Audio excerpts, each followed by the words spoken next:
On the face of it, landscape photography is a simple process. You take a camera, you find a scene that is pleasing to your eye, and you take a photograph of that scene. End of story, right? Of course not.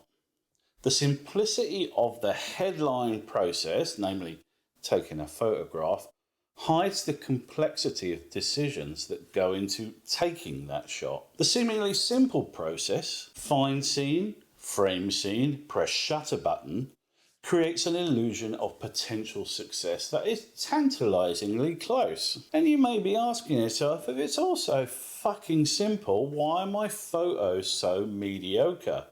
Why can I not master this supposedly simple fucking process and produce photographs that don't make me want to drop kick my camera into a canal? It's a good question, but actually, your inability to produce photographs that you're happy with is not the central issue.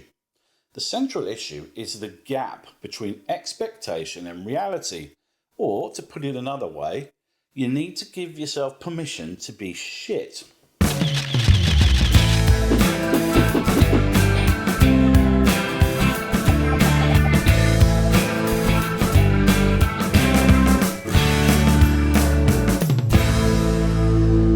The internet has had many effects on human society, most of which are unfortunately negative. But one of the key benefits has been the widespread dissemination of knowledge and a resulting acceleration in learning. Anyone who wanted to learn to be a photographer has benefited from this widely available knowledge. But the move from film to digital photography also helped. The limited number of shots on a roll of film and the cost of getting them developed and printed meant that learning took much longer back in the day. But just as the speed of learning has accelerated, so people's expectations have accelerated too. We live in a world in which we expect instant results. Our entire society is built around a just-in-time model, and we have slowly lost the ability to wait. YouTube is an incredible resource full of amazing information and guides to literally everything. But as YouTube has matured, so the content creators have matured with it. And they've learned to produce videos that promise near instant results because that's what we've all come to expect. Clickbait titles promise you results in an hour, or a day, or a week. Time-lapse videos show entire house renovations in 30 minutes. Travel videos show entire cities in 15 minutes of bullet point moving flashcards. People go from morbidly obese to ripped in 10 minutes. Novice musicians become concert pianists in a day. And photographers promise you the world if you follow their 5 simple techniques. Our expectations are too fucking high. What we seem to forget when we watch those amazing videos on YouTube is that the person making them used to be shit. They used to suck. There was a day when they knew nothing about the subject and were at exactly the same point as you might be now. They were noobs, nubs, groms and rookies. It took them a long time to go from shit to competent and from competent to expert. We consumers expect to drop into a new hobby or interest at that competent level at least. And we expect to be expert within a few weeks.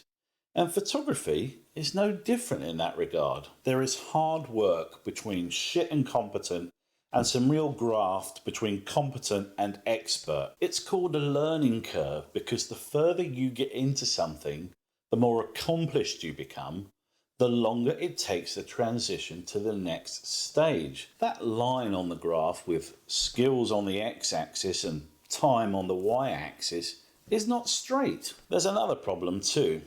Yes, YouTube and the wider internet has given us unprecedented access to learning materials, but has also robbed us of our attention span. We've lost the ability to concentrate and to get our heads down and to do the work. We seek out shortcuts whenever possible, and when we fuck up, we use something like Photoshop to try and fix it instead of starting over. Instagram is the perfect example of our cultural unwillingness to be novices. And the reason it's been so successful is that it caters to the false narrative that you do not have to be shit. Even worse, it reinforces that idea. The images that do well on Instagram tend to be filtered into oblivion or massively post-processed to such an extent that the source material, no matter how weak it is irrelevant. As a culture and as a society, we've become resistant to the idea of sucking at something, but it is possible to change. Instead of beating yourself up because you're not producing work to the level of the photographers you aspire to be, give yourself some permission to be shit. Don't try and beat yourself up about it, and don't try to plaster over your mistakes, because the mistakes are how you learn. This is not some tough love situation in which an uncaring arsehole tells you to dry your eyes, princess. It's simply the only way to progress. You don't go from snapshots to galleries in a few weeks. It takes 1,000 small steps. But the thing is, there is as much satisfaction to be gained from those small steps as there is from the wider story arc of nub to expert. Take a granular approach to your photography and build up your skills layer on layer. For instance, there's an art to taking a good photograph of the night sky. You need to get the right equipment, the right lens, and a suitable camera to bolt it onto. You need to learn the limitations of that equipment. At what aperture does fringing happen? How long can you leave the shutter open before you get star trails? How noisy is that sensor at high ISOs, and how far can you realistically push it? How well does your camera cope with hot sensor and noisy pixels? How are you going to trigger the shutter? How stable is your tripod? How long will the battery last? Does it operate well in extreme cold or heat? At what useful aperture is the lens sharpest? You need to learn the processes of astrophotography. Do you know the 500 rule? Do you plan on compensating for that rule with a sky tracker? How do you locate the North Star? Do you want a single shot or a sequence for a star trail? How do you locate specific areas of the night sky? Do you know how to put the center of a star trail in a specific location on your sensor? How do you focus the lens on the stars in the pitch black? Will you be taking some dark frames? You need to understand the planning behind a night sky shot. What's the weather forecast? Is there a source of light pollution that will mess up the shot? What phase will the moon be in? Is there likely to be aurora? When and where does the moon rise? Is there likely to be fog or mist? How cloudy will it be? Is the location under a flight path through which airplanes regularly transit? Is there a road in the scene along which vehicles will pass? You need to work out the logistics. Where are you going to take the photograph? Are you allowed to be there after dark? Can you safely leave your camera out in the open while you sleep? How do you get to that location? Have you visited before, or do you need to scout it out beforehand? Do you need a permit to be there? How safe is it? You need to learn the post-processing techniques. What software will you use? Do you plan to stack it? How do you plan on fixing the noise? How do you pull the image data out of the raw images?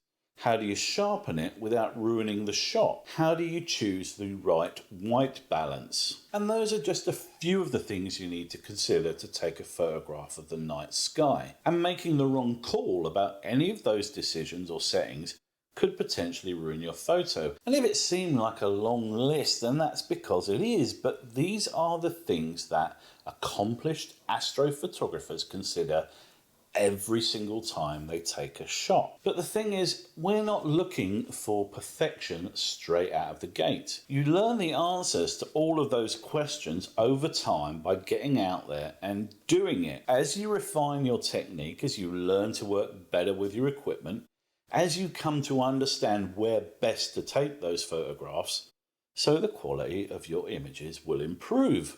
You will progress from shit to average, and from average to good, and if you keep on going, you'll go from good to expert. But the key is to be happy at whatever stage you're at. Be happy being shit. Be happy being average. Enjoy the process. Take enjoyment from learning and from the micro steps and tiny improvements that pave the way to mastery. Give yourself permission to be shit. Alright guys, that's it for this video. If you enjoyed it, please smash the old like button down there. And if you are sufficiently impressed with my expert use of Anglo-Saxon expletives, hit the subscribe button too. It's slightly further over on the right there. Till the next time, guys. See ya.